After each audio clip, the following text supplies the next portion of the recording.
Tanpa sadar, kita sering banget melakukan pemborosan di hidup kita. Padahal hidup kita sendiri tuh lagi pas-pasan gitu. Hari ini kita akan bahas sebuah list pemborosan yang gak sadar kita lakukan menurut Dave Ramsey, salah satu finansial guru di Amerika Serikat. Salah satu orang yang berkat sarannya bisa menolong beberapa orang dari kemiskinan di Amerika. Nah, beberapa hal ini bisa kita hindari supaya kita bisa terhindar dari kemiskinan dan mulai membangun kekayaan. Yuk langsung aja, apa aja sih? Pertama, belanja impulsif adalah belanja yang didorong karena rasa ingin memiliki, bukan karena kebutuhan.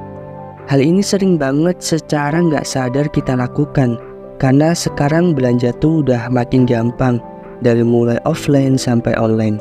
Tapi sayangnya banyak dari kita tuh yang justru belanja pakai duit yang belum ada gitu. Misal akhirnya pakai kartu kredit, pakai paylater, pinjol. Nah, Ramsey pernah bilang salah satu jebakan orang miskin adalah belanja pakai duit yang gak ada, buat beli barang-barang secara impulsif. Nah, sekarang gimana sih caranya menghindari ini? Kita ambil contoh belanja online. Kita bisa taruh barang yang kita incer di wishlist dulu. Katakan kita mau beli baju atau pakaian lah yang bermerek gitu. Nah, coba deh dibiarin dulu 2-3 hari. Terus habis gitu cek lagi barang tadi. Tanya sama diri sendiri perasaannya tentang barang itu tadi. Masih pengen beli nggak? Nah, ada kemungkinan yang besar sekali kalau keinginan kalian buat beli itu tuh bakal hilang. Kita akhirnya nggak jadi beli dan bisa irit ratusan ribu bahkan jutaan rupiah tergantung harga barang itu. Kedua, ini yang agak sulit, yaitu rokok. Rokok ini udah jadi kebutuhan, terutama ya bagi yang perokok. Menurut data per tahun 2021, jumlah perokok di Indonesia udah lebih dari 69 juta orang. Dan bisa dipastikan di akhir tahun 2023 ini pasti akan meningkat. Nah, ngomongin tentang berhenti merokok ini susah banget sih, karena udah jadi salah satu kebutuhan yang dimana banyak banget kasus dan cerita yang beredar di masyarakat yang bilang bahwa perokok tuh apalagi bapak-bapak gitu ya, daripada duitnya dibuat buat makan enak, lebih baik buat beli rokok aja. Bahkan yang paling ekstrim, daripada beli telur ayam atau telur gitu, mending anak kos beli mie instan, yang penting sisanya bisa buat beli rokok. Ya emang segitunya sih kalau ngomongin rokok. Tapi ya untuk berhenti atau tidaknya kalian buat ngerokok, yang penting pesen ini sampai ke kalian sih, bahwa kita harus menyadari kalau rokok adalah salah satu hal pemborosan kita dalam hidup. Bahkan salah satu kebiasaan termahal yang dilakukan oleh kalangan kelas apapun, dari menengah ke bawah sampai menengah ke atas. Ramsey menganalogikan rokok sebagai kartu kredit di dunia keuangan.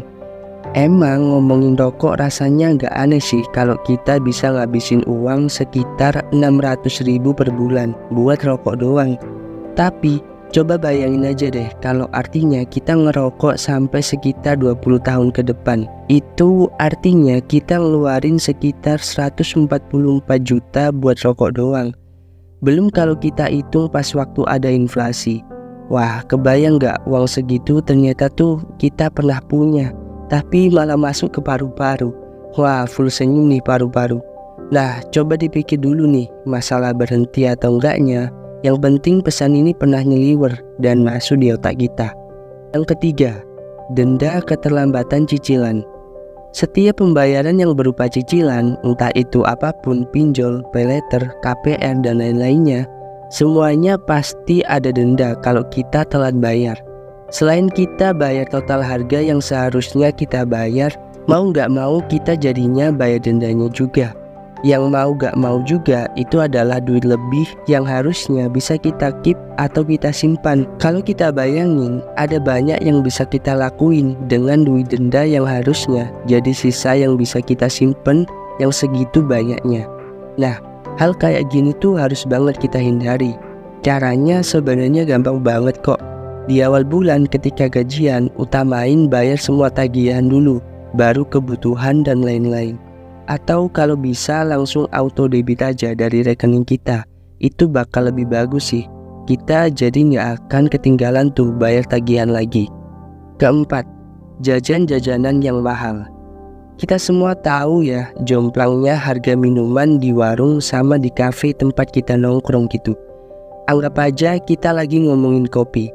Gini-gini, orang-orang yang datang ke Starbucks mungkin bisa jadi kelihatan kaya, tapi sebenarnya mereka udah ngeluarin sekitar 50.000 buat satu gelas kopi, yang padahal dengan uang 50.000 kalau kita beli kopi sachet terus dibikin di rumah kayaknya bisa 1 mingguan tuh awetnya. Nah, kalau kita hidupnya pas-pasan nih keadaannya, udah tahu dong harus ngapain?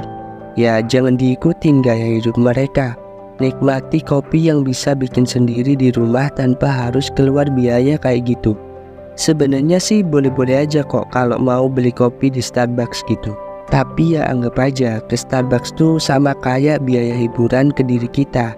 Ya kita kan udah kerja capek-capek gitu nyari duit. Ya sesekali keluar malam-malam bareng temen atau sendirian gitu ke Starbucks atau tempat ngopi yang mahal lainnya, ya nggak apa-apa juga sih. Tapi sesekali, jangan ini dijadikan gaya hidup yang harus gitu. Nah, itu tadi adalah 4 pemborosan yang sering kita lakukan padahal hidup kita tuh pas-pasan. Kalau kalian suka konten kayak gini, lanjut di kolom komentar. Kira-kira kita bahas apa lagi ya? Sekian aku Jody, sampai ketemu di video selanjutnya. See you.